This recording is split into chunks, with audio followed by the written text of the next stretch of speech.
ভারত থেকে অনুপ্রবেশের চেষ্টা ঠেকাতে সীমান্ত জুড়ে বাড়ানো হয়েছে টহল ও নজরদারি। যে কোনো পরিস্থিতি মোকাবেলায় প্রস্তুত বিজিবি। এ নিয়ে কুষ্টিয়া থেকে আরো জানাচ্ছেন নাহিদ হাসান তিতাস।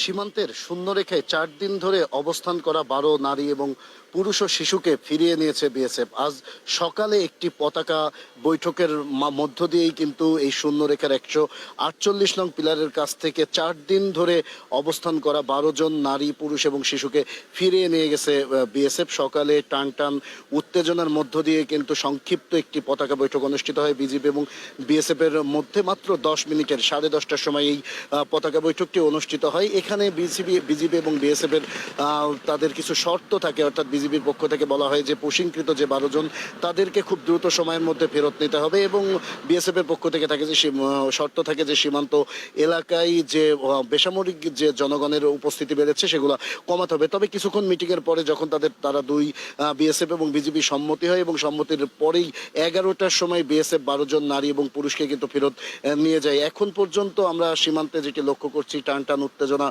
বিরাজ করছে। বিজিবির পক্ষ থেকে সতর্ক অবস্থানে রয়েছে বিজিবি, এবং বিজিবির পাশাপাশি সীমান্ত সুরক্ষায় কিন্তু সাধারণ যে সীমান্তের এলাকাবাসী রয়েছে তারাও কিন্তু এগিয়ে এসেছেন। অর্থাৎ একেবারেই টান টান উত্তেজনা বিরাজ করছে। কোনোভাবেই যেন পুশিং না করতে পারে বিএসএফ অবৈধভাবে, সেটির জন্য কিন্তু বিজিবি এবং এখানের যে সীমান্তবর্তী যে জনগণ রয়েছে তারা কিন্তু সতর্ক অবস্থানে রয়েছে। আমি একটু জানিয়ে রাখতে চাই যে গত শুক্রবার ভোর 4:30টার দিকে কিন্তু বিএসএফ অবৈধভাবে তারকাটা পেরিয়ে 149 নং সীমান্ত পিলার দিয়ে 12 জন নারী পুরুষ এবং শিশুকে অবৈধভাবে ঠেলে দেয় বাংলাদেশের সীমান্তের দিকে। এটি বিজিবির যখন নজরে আসে তখন বিজিবি তাদের আটক করে এবং তাদের শূন্যরেখায় পাঠায়। আজকে 4 দিন ধরে কিন্তু এই শূন্যরেখায় অবস্থান করছিলেন 12 জন নারী পুরুষ এবং শিশু। এর পরে আজ সকাল 10:30টায় যে পতাকা বৈঠকটি অনুষ্ঠিত হয়, এই পতাকা বৈঠকের মাধ্যমে সকাল 11টার সময় কিন্তু বিএসএফ এই 12 জন নারী পুরুষকে ফেরত নিয়ে যায়। তবে আমরা দেখেছি যে বিএসএফ এর কিন্তু এই যে অবৈধ পুশিং এর